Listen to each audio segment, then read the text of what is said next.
بسم اللہ الرحمن الرحیم۔ السلام علیکم، میں ہوں آپ کا بھائی عباس حمدانی۔ آپ دیکھ رہے ہیں جعفریات ٹی وی۔ آج کا ہمارا موضوع ہے قافلہ پاک تسلیم و رضا کا سفر حران تا طہورا۔ دوستو، 4 ربیع الاول سن 61 ہجری، 2 دسمبر سن 680 عیسوی بدھ کی شب رات ڈھلے حران سے کاروان راہ و رضا دلک مغار کی طرف روانہ ہوا۔ یہاں یہ عرض کرنا ضروری ہے کہ اس سے پہلے یہ کاروان مشرق سے مغرب کی سمت محو سفر تھا، لیکن حران سے آگے سفر کا رخ تبدیل ہو گیا اور یہاں سے یہ سفر جنوب کی طرف شروع ہو گیا۔ حران سے آگے اس قافلہ کے راستے میں جو شہر واقع تھا وہ شیبور تھا۔ حران سے شیبور تک کم و بیش 150 کلومیٹر کا فاصلہ تھا۔ اب ظاہر ہے کہ اس دور میں ایک ایسے قافلے کے لیے جس کے ساتھ مستورات بھی ہوں، اتنا زیادہ فاصلہ ایک دن میں طے کرنا اگر ناممکن نہیں تو مشکل ترین ضرور تھا۔ اس لیے یہ اندازہ لگایا جا سکتا ہے کہ حران اور شیبور کے درمیان کہیں نہ کہیں ایک شب کے لیے قیام ضرور کیا گیا ہوگا، لیکن کوشش کے باوجود مجھے تاریخ کی کسی بھی کتاب سے یہ معلوم نہیں ہو سکا کہ اس سفر کے دوران کس جگہ پر قیام کیا گیا تھا۔ ہاں، اتنا پتہ ضرور چلتا ہے کہ جب یہ کاروان شیبور پہنچا تو اس وقت صبح کے 10 بجے کا وقت تھا۔ اس بات سے یہ اخذ کیا جا سکتا ہے کہ یہ قافلہ زیادہ سے زیادہ تقریباً 65-60 کلومیٹر کا سفر طے کر کے شیبور پہنچا تھا، یعنی شیبور سے 65-60 کلومیٹر پہلے کسی جگہ پر اس قافلہ نے یقیناً قیام کیا ہوگا۔ واضح رہے کہ اس شہر شیبور کو تلفظ یا پروننسیشن کے لحاظ سے بہت سے نام دیے جاتے ہیں، جن میں سیبور، سابور، شیبور، شابور، شاپور شامل تھے، اور انگلش میں اسے شیفر بھی کہا جاتا تھا۔ حقیقت یہ تھی کہ یہ شہر ایران کے شاہ کسریٰ شاپور بن اردشیر بن بابک نے آباد کرایا تھا، اس لیے یہ سب سے پہلے اسی کے نام پر شاپور مشہور ہوا۔ اب چونکہ عربی زبان میں پے کا حرف ہوتا ہی نہیں، اس لیے عرب اسے شابور کے نام سے پکارتے تھے۔ پھر علاقائی لب و لہجہ کی تبدیلی کی وجہ سے اسے مذکورہ بالا ناموں سے پکارا جاتا رہا۔ یہ شہر بالس کے سامنے دریائے فرات کے مغربی کنارے پر بنایا گیا تھا، جبکہ بالس کا شہر دریائے فرات کے مشرقی کنارے پر تھا۔ شیبور کے سامنے دریائے فرات ایک جھیل کی شکل اختیار کر لیتا تھا، جس کی چوڑائی اس وقت 12 کلومیٹر کے قریب تھی۔ یہ شہر اسی دریائے جھیل کے کنارے پر آباد تھا، کیونکہ یہ ایک پرفضا مقام تھا اور اس جگہ پر شاہ کسریٰ شابور نے ایک چھوٹا سا قلعہ بھی بنوایا تھا، جس کے بعد ازام بقدر ضرورت توسیع بھی کرائی گئی تھی۔ شیبور سے مشرقی جانب ایک چھوٹی سی کم چوڑی ندی تھی، جس پر لکڑی کا ایک پل بنایا گیا تھا، جسے بڑے بڑے زنجیروں اور رسیوں کے ساتھ باندھ کر مضبوط کیا گیا۔ اس ندی سے مشرقی طرف دریائے فرات کی جھیل تھی۔ اگر یہاں سے دریائے فرات کو عبور کرنا مقصود ہوتا تو مزید جنوب کی طرف جھیل کے کنارے سفر کرتے ہوئے شیبور سے 30 کلومیٹر جنوب کی طرف طہورا کے مقام پر پہنچ کر دریا کو عبور کرنا پڑتا تھا، اور دریا عبور کرنے کے بعد طہورا سے مشرقی جانب سامنے کرائن کا شہر تھا، جو آج بھی موجود ہے، جو شیبور سے تقریباً 48 کلومیٹر دور ہے۔ شہر کرائن کوفہ اور شام کے سیدھی راستے پر واقع تھا۔ یہاں سے اگر کربلا معلی کا سفر اختیار کیا جائے تو کرائن سے کربلا معلی سیدھا جنوب کی طرف 850 کلومیٹر کے فاصلے پر ہے۔ یاد رہے کہ جس مقام میں ماحول سے قافلہ پاک نے دریائے فرات کو عبور کرتے ہوئے قادسیہ البغداد کا رخ کیا تھا، وہاں سے سیدھا شمال کی جانب 700 کلومیٹر دور سامنے کرائن کا شہر تھا۔ مگر ملائین کوفہ و شام نے یہ سیدھا راستہ اختیار نہیں کیا تھا، بلکہ شمال کی طرف جانے کے بجائے انہوں نے وہاں سے مشرق کا رخ کیا اور تقریباً 700 کلومیٹر کا اضافی سفر طے کرنے کے بعد اس مقام پر آ پہنچے تھے۔ یعنی اگر وہ ماحول سے دریائے فرات کے کنارے شمال کی طرف سفر کرتے تو سامنے 700 کلومیٹر پر کرائن کا شہر آباد تھا، مگر یہ ملائین ازل سیدھا راستہ اختیار کرنے کے بجائے 1400 کلومیٹر کا طویل چکر کاٹ کر اس مقام پر آ پہنچے۔ اس کی ممکنہ 2 وجوہات ہو سکتی ہیں۔ ایک تو یہ کہ شاید انہیں سیدھے راستے میں کوئی خطرہ ہو، یا پھر یہ کہ وہ ملائین ازل اپنے مذموم افعال کی زیادہ سے زیادہ تشہیر کرنے کی غرض سے قافلہ پاک کو شہر بشہر اور قریہ بقریہ پھراتے ہوئے شام لے جانا چاہتے ہوں۔ واللہ علم بالصواب۔ یہ پاک قافلہ 4 ربیع الاول سن 61 ہجری، 2 دسمبر سن 680 عیسوی بدھ کی صبح حران سے روانہ ہوا تھا۔ شیبور پہنچنے سے پہلے ایک رات انہوں نے کسی نامعلوم مقام پر بسر کی اور 6 ربیع الاول سن 61 ہجری 4 دسمبر سن 680 عیسوی جمعہ کے دن قبل از دوپہر تقریباً 10-11 بجے شیبور پہنچا۔ جس وقت شیبور کے حاکم کے پاس ان ملاعین کا خط پہنچا تو وہ پریشان ہو گیا۔ اس حاکم کا یہ دستور تھا کہ وہ جب بھی کسی مسئلہ کی بابت پریشان ہوتا تو وہ شیبور میں رہنے والے ایک محمد ترین اور دانا بزرگ سے مشورہ لیا کرتا تھا۔ جس دور میں تیسرے اجماعی خلیفہ کے خلاف تمام اہل مدینہ نے اجماع کیا تھا اور اس کے قتل کو وہ واجب قرار دیتے ہوئے ام المؤمنین کے فتویٰ دینے کے بعد اسے قتل کر دیا تھا، تو یہ بزرگ ان لوگوں میں بھی شامل رہا تھا۔ یہ بزرگ کافی عمر رسیدہ تھا اور اپنے عہد کے دانائے زمانہ لوگوں میں سے ایک تھا، اس لیے جو شخص بھی شیبور کا حاکم مقرر ہوتا تھا وہ اکثر معاملات میں اس معمر بزرگ سے صلاح و مشورہ ضرور لیا کرتا تھا۔ اس لیے خط ملتے ہی حاکم شیبور نے اسے مشورہ دینے کے لیے فوراً اپنے دربار میں طلب کیا۔ اس کے علاوہ دیگر رؤسائے شہر بھی اس مشاورت میں مدعو تھے۔ ان سب کے سامنے حاکم شیبور نے یزیدی گماشتوں کا خط پڑھ کر سنایا۔ یہ بزرگ سر جھکا کر خط کی عبارت سنتا رہا اور مسلسل روتا بھی رہا۔ خط کی عبارت سنانے کے بعد حاکم شیبور نے جمع شدہ تمام لوگوں سے مشورہ طلب کیا تو اس بزرگ نے برجستہ جواب دیتے ہوئے کہا کہ اس وقت میرے سامنے زیادہ تر افراد میری اپنی ہی قوم و قبیلہ کے ہیں اور کچھ ہمارے حلیف قبائل کے لوگ بھی موجود ہیں۔ آپ سب اس امر کے شاہد اور گواہ ہیں کہ میں نے آج تک آپ کو کبھی کسی بھی معاملے میں غلط مشورہ نہیں دیا ہے۔ اگر آپ میری بات مانیں تو میں یہی کہوں گا کہ اللہ تعالیٰ فتنہ و فساد کو ہرگز پسند نہیں کرتا، ظلم اور ظالم کی حمایت کو روز آخرت کی بربادی قرار دیتا ہے، اور ظالمین کی ذرا بر اعانت کرنا یا ان کے افعال پر راضی ہونا بھی شریک ظلم ہونے کے مترادف تصور کیا جاتا ہے۔ آج یہ ملاعین ازل ہمارے شہر میں داخل ہونا چاہ رہے ہیں، ہم سے اپنی بھرپور حمایت اور استقبال کی خواہش کر رہے ہیں، جبکہ انہوں نے ظلم کی انتہا کر دی ہے، یعنی فرزند رسول صلی اللہ علیہ وآلہ وسلم کو شہید کر کے ان کے پاک سر کو شہر بشہر پھراتے ہوئے آ رہے ہیں۔ اور ستم در ستم یہ ہے کہ ان کے ساتھ شہنشاہ انبیاء صلی اللہ علیہ وآلہ وسلم کی پاک بہو بیٹیاں صلوات اللہ علیہن بھی ہیں۔ میں تو حیران ہوں کہ ان ظالمین کو ذرا بھر بھی شرم نہیں آیا اور اپنے مذموم کردار پر ایک لمحہ کے لیے ندامت بھی نہیں ہوئی۔ دوسری بات یہ ہے کہ یہ ملاعین ازل لاتعداد شہروں سے ہوتے ہوئے یہاں پہنچی ہیں، تو مجھے اس بات کا بہت زیادہ افسوس ہو رہا ہے کہ انہیں پورے عراق میں مطعون یا شرمندہ کرنے والا کوئی نہیں تھا۔ کہ تم پر اللہ کی لعنت ہو، تم یہ کیا کر رہے ہو؟ یہ کتنے افسوس کی بات ہے کہ ان ملاعین نے اس قدر بے حیائی اور دیدہ دلیری کا مظاہرہ کیا اور پھر بھی اہل عراق کو اتنی غیرت نہیں آئی، یہ احساس نہیں ہوا کہ ان سے سرہائے عطر لے کر انہیں عزت و احترام سے دفن ہی کر دیتے اور رسول کریم صلی اللہ علیہ وآلہ وسلم کی پاک بہو بیٹیوں کو رہا کروا کے نہایت عزت و احترام کے ساتھ اپنے وطن پہنچا دیتے، تو ان کی آخرت تو سنور سکتی تھی۔ میں یہ بھی جانتا ہوں کہ ہم ان ظالمین کے مقابلے میں کمزور ہیں۔ اگر ہم ان سے جنگ کریں تو اپنے قبیلہ کی ہلاکت اور قتل و غارت کے علاوہ ہمیں کچھ حاصل نہیں ہوگا۔ اس لیے میرا مشورہ یہ ہے کہ اگر ہمیں اور کچھ نہیں کر سکتے تو کم از کم اتنا کریں کہ ان ملاعین ازل کو اپنے شہر میں داخل ہونے کی اجازت نہ دیں۔ اگر ہم نے انہیں اپنے شہر میں داخل ہونے کی اجازت دے دی تو یک الہی میں خیانت کے مترادف ہوگا، اور اسی وجہ سے کل ہم ابدی جہنم کے مستحق ہوں گے، اور پروردگار عالم کا یہ فیصلہ عین عدل پر مبنی ہوگا اور اس کے موجب ہم خود ہی ہوں گے۔ اب آپ خود ہی مل کر اور سوچ سمجھ کر یہ فیصلہ کریں، کیا ہمارے لیے اللہ تعالیٰ کو راضی کرنا ضروری ہے یا یزید ملعون کو؟ سب قبائل نے یک زبان ہو کر کہا ہمارے لیے اللہ تعالیٰ کو راضی کرنا ضروری ہے، چاہے اس کے لیے ہماری جان ہی کیوں نہ چلی جائے۔ اس بزرگ نے کہا پھر آپ ان ملاعین ازل کو اپنے شہر میں داخل نہ ہونے دیں۔ تمام قبائل کے سرداروں نے اس کے مشورے کو نہ صرف پسند کیا بلکہ اس کی تائید اور بھرپور حمایت بھی کی۔ اس وقت حاکم شہر نے حکم دیا کل کسی وقت وہ ملاعین ہمارے شہر میں داخل ہونا چاہیں گے، اس وقت ہمارے شہر کی فصیل کے دروازے بند کر دینا اور انہیں شہر میں داخل ہونے کی اجازت نہ دینا۔ اس موقع پر بہت سے نوجوان بھی موجود تھے۔ انہوں نے حاکم شیبور سے پوچھا کہ یہ جو فیصلہ اس مجمع میں کیا گیا کیا یہ درست ہے اور حق ہے؟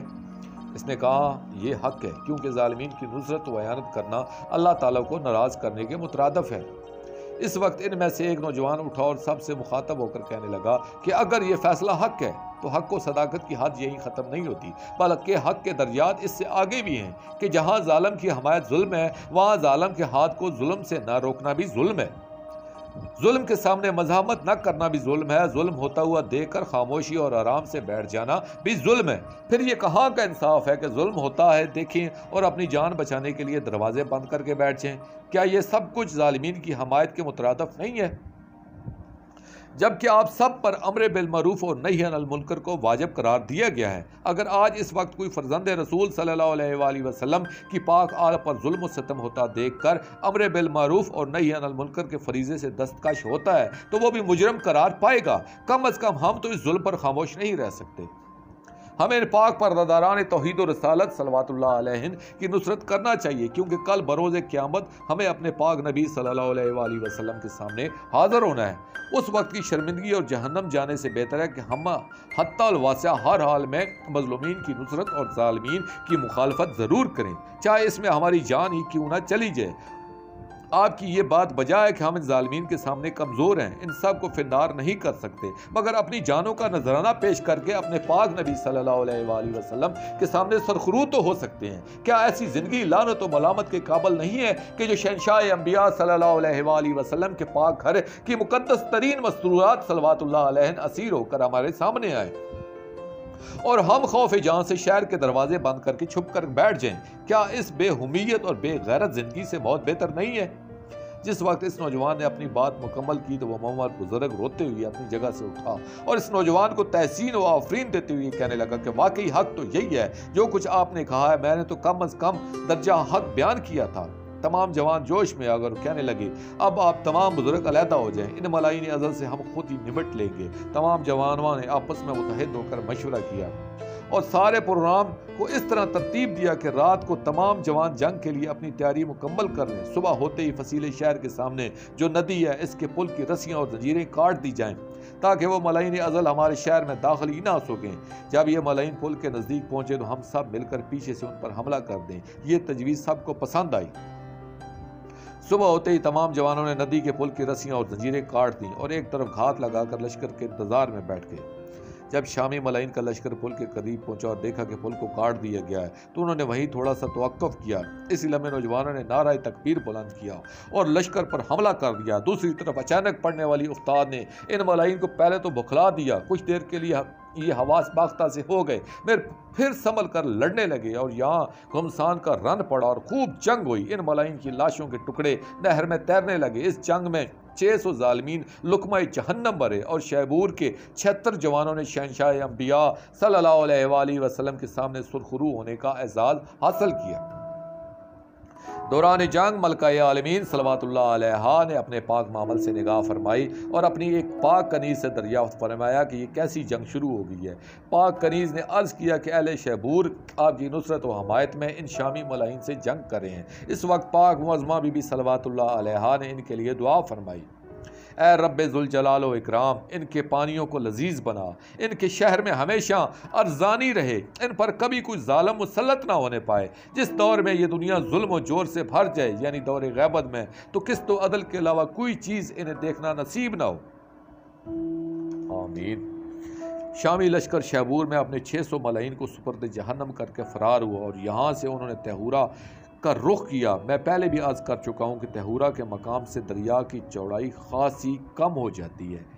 یہاں دریائے فرات کا رخ شرقاً غرباً تھا اور دریا پر جو ساحل بنا ہوا تھا یہاں سے تہورا کا شہر مزید جنوب کی طرف واقع تھا۔ اس مقام پر ایک دوراہا تھا، یعنی دریا کے جنوبی کنارے سے ایک راستہ شام سے کوفہ کی طرف جاتا تھا اور ایک راستہ شیبور وغیرہ کی طرف جاتا تھا۔ یہاں سے شام اور حلب شمال مغرب کی طرف تھے اور کوفہ و کربلا جنوب مشرق کی طرف تھے۔ جب یہ ملعون لشکر کا ایک بڑا چکر کاٹ کر تہورا سے پہلے دریا کے کنارے اس ساحلی مقام پر پہنچا تو یہاں سے انہوں نے دریا عبور کر کے ایک یو ٹرن لینا تھا، مگر اپنا سفر جاری رکھنے کے بجائے انہوں نے یہاں قیام کیا، کیونکہ یہاں پہنچتے پہنچتے انہیں نماز عصر کا وقت ہو چکا تھا۔ یہاں پر ایک واقعہ رونما ہوگا۔ عبداللہ بن قیس انصاری سلام اللہ علیہ مدینہ منورہ کا رہنے والا ایک شخص تھا جس کا نام عبداللہ بن قیس انصاری سلام اللہ علیہ تھا۔ اس کی والدہ پاک گھر کی خدمتگار کنیز تھی اور یہیں اس کا بیٹا عبداللہ اسی سال پیدا ہوا تھا کہ جس سال مولا امام حسن مجتبیٰ علیہ السلام دنیا میں تشریف لائے، یعنی سن 3 ہجری میں۔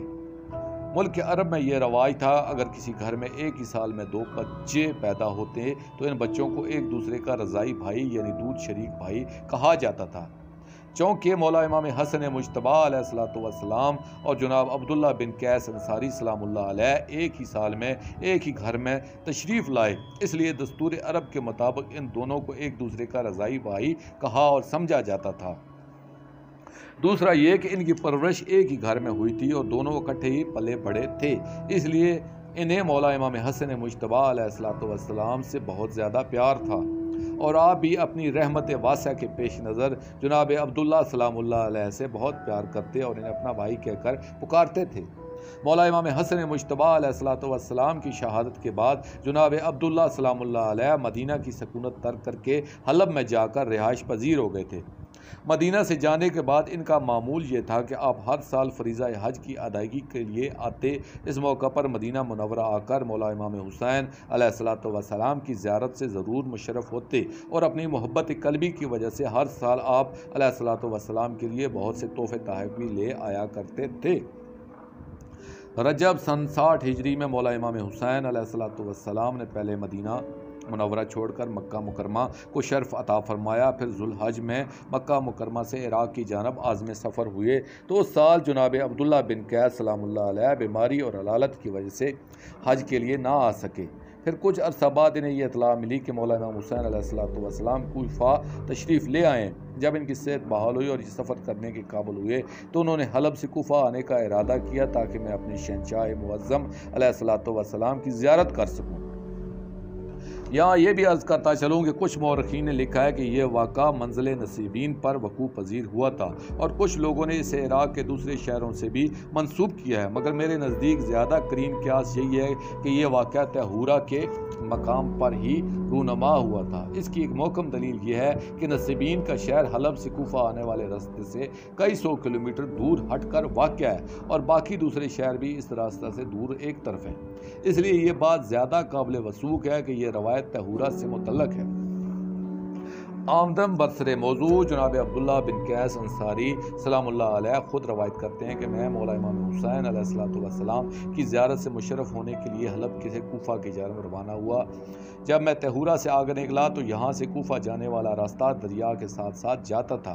میں اسی راستے پر طیہورہ سے تھوڑا سا آگے گیا تو میں نے دیکھا کہ دریا کے ساحل سے نزدیک جنوبی کنارے پر ایک لشکر قیام پذیر تھا۔ یہ تقریباً ظہر کا وقت تھا۔ پھر جب میں عذرائے تجسس اس لشکر کی جانب متوجہ ہوا تو میں نے دیکھا کہ ان شامی فوجیوں سے کچھ فاصلے پر چند محمل بردار اونٹ بیٹھے ہوئے تھے، جن کے قریب ہی دریا کے کنارے پر کچھ بے سر و سامان پاک مستورات صلوات اللہ علیہ زمین کو زینت دے کر تشریف فرما تھیں، جن کے چاروں طرف ایک نورانی حالہ موجود تھا اور یہ نورانیت آسمان کو چھو رہی تھی۔ دریا کے ساحلی مقام کے نزدیک جا کر ہم بھی یہ سوچتے ہوئے اپنے گھوڑوں سے اترے کہ ہم خود بھی یہاں سے پانی پی لیں اور اسے گھوڑوں کو بھی پانی پلا لیں۔ میں نے اپنے غلام کو حکم دیا کہ جاؤ اور ہمارے لیے پانی لے آؤ، پھر گھوڑوں کو بھی پانی پلاؤ۔ ہمارا غلام حکم کی تعمیل کے لیے دریا کی طرف چلا گیا۔ ہم وہی زمین پر بیٹھ گئے۔ اس دوران ہم نے دیکھا کہ ان مستورات صلوات اللہ علیہ کے ساتھ ایک نوجوان تھے جو شکل و صورت سے کچھ بیمار نظر آ رہے تھے، مگر نحیف و نزار ہونے کے باوجود وہ تمام پردہ کی خدمت کرنے میں مصروف تھے۔ ہمارے دیکھتے ہی دیکھتے انہوں نے خالی مشکیزہ اٹھایا اور پانی لینے کے لیے دریا کے کنارے سے نیچے ترائی میں اترے۔ میں پوری توجہ اور غور سے انہیں دیکھنے لگا، کیونکہ بظاہر کمزور و ناتواں ہونے کے باوجود ان کے محصور کن حسن میں بے انتہا کشش تھی۔ ان کے چہرے اقدس سے نگاہ ہٹانے کو جی نہیں چاہتا تھا۔ انہوں نے دریا سے مشکیزہ بھرا ہی تھا کہ اچانک نہ جانے کون سی بات یاد آئی کہ بے سختہ ان کے ہونٹوں سے ایک آہ نکلی اور فرمایا، واہ امی عباس علیہ الصلوۃ والسلام۔ یہ کہتے ہی وہ زمین پر گر پڑے اور مشکیزہ بھی ان کے ہاتھ سے چھوٹ کر نیچے گر گیا۔ یہ درد انگیز منظر دیکھ کر مجھے بہت دکھ ہوا اور مجھ سے نہرا آ گیا، تو میں دوڑ کر جلدی سے اس بیمار نوجوان کے قریب پہنچا اور سب سے پہلے انہیں سہارا دے کر اٹھایا اور کنارے پر لے آیا۔ پھر ان کا مشکیزہ لے کر میں خود دریا میں اتر گیا، اسے پانی سے بھر لایا۔ پھر میں اس نوجوان کو سہارا دے کر مشک اٹھائے پردہ دار مستورات صلوات اللہ کی جانب چل پڑا۔ ابھی ہم ان سے چند قدم دور تھے کہ ان کی ایک ضعیف العمر کنیز نے آگے بڑھ کر مجھ سے پانی کی مشک لے لی۔ میرا شکریہ بھی ادا کیا اور اسی اثناء میں وہ بیمار نوجوان آہستہ آہستہ چلتے ہوئے ان پاک مخدرات عصمت صلوات اللہ علیہ میں جا پہنچے۔ میں قریب کھڑا دیکھ رہا تھا کہ انہوں نے پانی کا جام بھرا، ان میں سے ایک پاک مستور صلوات اللہ علیہ کی خدمت میں پیش کیا۔ جب پانی کا جام اس پاک مستور صلوات اللہ علیہ کے ہاتھوں پر آیا تو پانی پینے کے بجائے انہوں نے گریہ فرماتے ہوئے ایک بیان کیا، اس دریائے فرات کے پانی کو وہ بہن کیسے پی سکتی ہے کہ جس کے کنارے پر اس کے بھائی 3 روز کے پیاسے آنکھوں کے سامنے شہید ہو جائیں، پھر جب اس دکھی بہن کے سامنے اسی دریا کا پانی لایا جائے تو یہ کیسے ممکن ہے کہ اسے اپنے فخر کائنات بھائی یاد نہ آئے؟ یہ بہن 1000 جان سے قربان جائے ان بھائیوں پر کہ جو پانی کی ایک ایک بوند کے لیے ترستے ہوئے چل بسے۔ جس وقت اس معظمہ بی بی صلوات اللہ علیہ نے یہ بیان کیا تو تمام مستورات صلوات اللہ علیہ رونے لگیں اور اس نوجوان پر روتے روتے غش طاری ہوگا۔ اس وقت تمام پاک مستورات صلوات اللہ علیہ ہر چیز کو بھلا کر اس نوجوان کے چاروں طرف جمع ہو گئی اور انہیں اٹھانے کی کوشش کرنے لگی۔ ان کی یہ حالت ظاہر دیکھ کر مجھے ان پر ترس آیا تو میں ان کی مدد کرنے کے لیے آگے بڑھا۔ اس وقت اس ضعیف الامت کنیز نے نہایت شائستہ انداز میں مجھ سے کہا کہ اے عبد خدا، تم نامحرم ہو، اس لیے ہمارے نزدیک نہ ہو اور یہاں سے دور ہٹ جاؤ۔ میں نے اصرار کرتے ہوئے عرض کیا کہ میں تو آپ کی مدد اور خدمت کے لیے آیا ہوں، اگر آپ مجھے اجازت دیں تو میں آپ کی مدد کرنا چاہتا ہوں۔ اسی وقت ایک پاک معظمہ بی بی صلوات اللہ نے فرمایا کہ دائی اماں، آپ اس شخص سے پوچھیں یہ کون ہے اور کہاں جا رہے ہیں؟ میں نے عرض کیا میں ایک مسافر ہوں، حلب سے آ رہا ہوں اور اپنے بھائی سے ملنے کے لیے کوفہ جا رہا ہوں۔ یہ سن کر پاک معظمہ بی بی صلوات اللہ علیہ نے فرمایا کہ دائی اماں، ان سے پوچھیں کہ تمہارا نام کیا ہے؟ میں نے جواب دیا میرا نام عبداللہ ابن قیس انصاری ہے۔ پاک معظمہ بی بی صلوات اللہ علیہ فرمانے لگی ان سے پوچھیں آپ اپنے جس بھائی سے ملنے جا رہے ہیں ان کا نام کیا ہے؟ میں نے سر نیاز جھکا کر نہایت ادب سے جواب دیا کہ میرے پاک بھائی کا نام مولا امام حسین ابن علی علیہ السلام ہے۔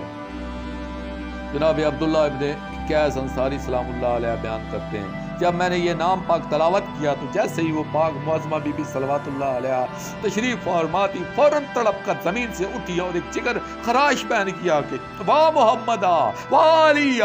یہ انسانی فطرت کا تقاضا ہے کہ شدید دکھ اور کرب میں بھی آدمی ضبط و تحمل سے کام لیتا ہے، مگر جس وقت کوئی ہمدرد یا قریبی دوست یا غمخوار مل جائے تو پھر ضبط کے تمام بدن ٹوٹ جاتے ہیں۔ یہاں بھی یہی کچھ وقوع پذیر ہوا کہ جس وقت پاک معظمہ عالیہ بی بی صلوات اللہ علیہ کو یہ معلوم ہوا کہ یہ ہمارا منہ بولا بھائی عبداللہ بن قیس انصاری ہے اور امام مظلوم علیہ السلام سے ملنے جا رہا ہے تو پھر آپ سے ضبط نہ ہو سکا۔ آپ نے بے ساختہ بیان کرتے ہوئے فرمایا کہ اے میرے پاک نانا، اے میرے پاک بابا، ذرا حالت زار پر ملاحظہ فرمائیں۔ آپ کے لخت جگر بیٹے سے ملنے کے لیے ان کا رضائی بھائی کوفہ جا رہا ہے۔ اب ہم اسے کیا بتائیں اور کیسے بتائیں کہ تمہارے بھائی کو تو بے دردی سے شہید کر دیا گیا ہے؟ جناب عبداللہ کہتے ہیں پھر بھی مجھے ادراک حقیقت نہ ہو سکا تو میں مولا سجاد علیہ السلام کی خدمت اقدس میں حاضر ہوا اور عرض کیا حضور مجھے یہ بتائیں، یہ بات سمجھ نہیں آ رہی، میں شدید حیران و پریشان ہوں، کیا آپ مجھے بتا سکتے ہیں؟ میری بات سنتے ہی مستورات صلوات اللہ علیہ میں گریہ کا قہرام کیوں برپا ہو گیا ہے؟ مولا سجاد علیہ السلام روتے ہوئے فرمایا تم نے جو کہا ہے کہ تم اپنے بھائی مولا امام حسین ابن علی علیہ السلام سے ملنے جا رہے ہو، تمہاری یہی بات سن کر تمام پاک مستورات صلوات اللہ علیہ کوہرام برپا ہوا ہے۔ میں نے دوبارہ تڑپ کر سوال کیا یہی بات تو میری سمجھ میں نہیں آ رہی، ذرا وضاحت سے بتائیں کہ آخر اس کی کیا وجہ ہے؟ جیسے میں اپنے بھائی مولا امام حسین علیہ السلام کا پاک نام تلاوت کرتا ہوں آپ سب سامنے والے سر عطر کی جانب دیکھ کر رونے کیوں لگتے ہیں؟ میرا دل پھٹ جائے گا، میرا جگر شگافتہ ہو جائے گا۔ للہ مجھے اس حقیقت سے آگاہ کریں کہ میری اس بات سے اس پاک سر کا کیا تعلق ہے اور آپ کون ہیں؟ اس وقت مولا سجاد علیہ السلام نے روتے ہوئے اچانک میرے گلے میں باہر ڈال دی اور جگر شگاف بیان کرتے ہوئے فرمایا چچا عبداللہ ہذا راز اخی الحسین علیہ السلام انک انت ظاہر فسدہ، ذرا پہچانے کی کوشش کرو، یہی پاک سر تو آپ کے بھائی مولا امام حسین ابن علی علیہ السلام کا ہے جس کی زیارت کے لیے آپ کوفہ جا رہے ہیں، آئیں اور اپنے بھائی سے مل لیں، ان کی زیارت کر لیں۔ جناب عبداللہ بن قیس انصاری کہتے ہیں یہ بات سنتے ہی مجھ پر قیامت ٹوٹ پڑی. مجھے یوں محسوس ہوا کہ ایک بجلی سے مجھ پر گری ہے جس نے سب کچھ جلا کر راکھ کر دیا ہے. میں دوڑتا ہوا اس پاک سر کے قریب کیا, اس سے منزل معراج سے اتار کر ہاتھوں میں لیا اور سینہ سے لگا کر رونے لگا اور حسرت زدہ انداز میں اپنے پاک بھائی سے مخاطب ہو کر کہنے لگا, کیا آقا میں تو یہ سوچ کر گھر سے چلا تھا اپنے بھائی سے مل کر انہیں گلے لگا کر میری ساری اداسی اور تھکن دور ہو جائے گی, آپ کے ہجر و فراق کے سارے داغ دھل جائیں گے. مجھے کیا خبر تھی کہ میں آپ کو اس حالت میں دیکھوں گا. آپ کے بجائے مجھے آپ کا سر عطر ملے گا. میں بھی کتنا بد نصیب ہوں, میں اتنی مدت آپ سے بے خبر رہا. ایسے ہی باتیں کرتے ہوئے میں سر عطر کو چومتا رہا اور روتا بھی رہا. جب میرے دل کی بڑھاس کچھ کم ہوئی تو میں نے دیکھا کہ وہ بیمار نوجوان میرے پاس کھڑے رو رہے ہیں. اس وقت میں نے ان سے دریافت کیا, خدا آپ کو ہمیشہ سلامت رکھے, مجھے آگاہ فرمائیں اگر یہ واقعی مولا امام حسین علیہ السلام کا سر عطر ہے تو پھر آپ کون ہیں؟ انہوں نے سر جھکا کر شکایت بھرے لہجے میں فرمایا, چچا جان یہ حقیقت ہے کہ جب کوئی شریف علام وہ مصائب میں گھر جائے تو اسے اپنے قریبی بھی نہیں پہچان سکتے. آپ بھی مجھے غریب الدیار کو تب پہچانتے کہ اس ویرانے کے بجائے مدینہ ہوتا اور میں اپنے بابا علیہ السلام اور چچا عباس علیہ السلام کے پہلو میں کھڑا ہوتا. ذرا غور سے میری جانب دیکھیں, میں آپ کا بھتیجا سجاد علیہ السلام ہوں. ان شامی ملاعین نے کربلا میں ہم سب پر ظلم و ستم کے پہاڑ توڑے ہیں. میرے پاک بابا علیہ السلام کو, میرے چچا عباس علیہ السلام کو اور میرے بھائیوں کو انتہائی بے رحمی سے شہید کر دیا گیا ہے. یہ آپ کے سامنے جو پردہ دار صلوات اللہ علیہ کریا ازاری میں مصروف ہیں, یہ سبھی رسول زادیاں ہیں اور میری پاک پھپھیاں, مائیں اور بہنیں صلوات اللہ علیہ یہ جو اسیر ہو کر شام جا رہی ہیں. چچا جان ہم لٹ گئے ہیں, ہمارا کچھ بھی باقی نہیں بچا ہے. جناب عبداللہ بن قیس انصاری کہتے ہیں میں کافی دیر تک مولا سجاد علیہ السلام کو گلے سے لگا کر روتا رہا. مولا سجاد علیہ السلام بھی میرے ساتھ روتے رہے. پھر روتے روتے میں بے ہوش ہو کر گر پڑا. جب کچھ دیر کے بعد مجھے غش سے افاقہ ہوا تو میں نے پھر رونا شروع کر دیا اور کہنے لگا, کاش میری یہ آنکھیں نہ ہوتی, میں آپ کو اس حالت زار میں نہ دیکھتا. کاش کہ میں یہ سب کچھ دیکھنے سے پہلے مر گیا ہوتا. یہ تو میں نے کبھی سوچا ہی نہیں تھا کہ میں آپ سب کو اتنی غربت اور قسم پرسی کی حالت میں دیکھوں گا. ان مخدرات عصمت معظمہ مستورات صلوات اللہ علیہن کو اس میں حال میں دیکھ کر میرا جگر پھٹا جا رہا ہے, میرا دل خون کے آنسو رو رہا ہے. اب میں کس منہ سے ان دکھی معظمہ مستورات صلوات اللہ علیہن کو ان کے بیٹوں اور بھائیوں کا پرسہ دوں؟ کیسے انہیں تسلی یا دلاسا دوں؟ میرے پاس تو الفاظ ہی نہیں ہے. میری تو کچھ سمجھ میں نہیں آ رہا کہ میں کیا کروں اور کدھر جاؤں. میں زندگی سے تو موت ہی بہتر ہے, مگر وہ بھی تو اپنے بس میں نہیں ہے.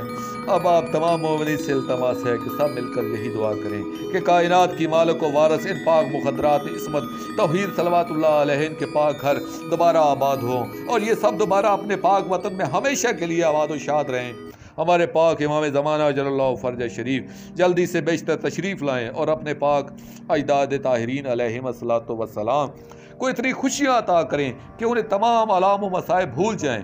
ان پاک پردہ داروں صلوات اللہ علیہ کو شہر با شہر اور قریہ با قریہ جانے اور بازاروں اور درباروں میں جانے کے سبھی غم بھول جائیں. خدا کرے کہ اس پاک خاندان طاہر علیہ السلام کے ہر پاک فرد کو اتنی زیادہ خوشیاں نصیب ہوں کہ پھر کبھی کوئی دکھ ان کے نقش نالین تک بھی نہ پہنچ سکے. آمین یا رب العالمین. دوستو آخر میں شکریہ ادا کروں گا اپنے مرشد کریم سید محمد جعفر الزمان نقوی البخاری سرکار دام ذلہ تعالیٰ کا. یہ مضمون میں نے ان کی کتاب مجالس المنتظرین روضۃ المظلومین جلد 4 سے پیش کیا ہے.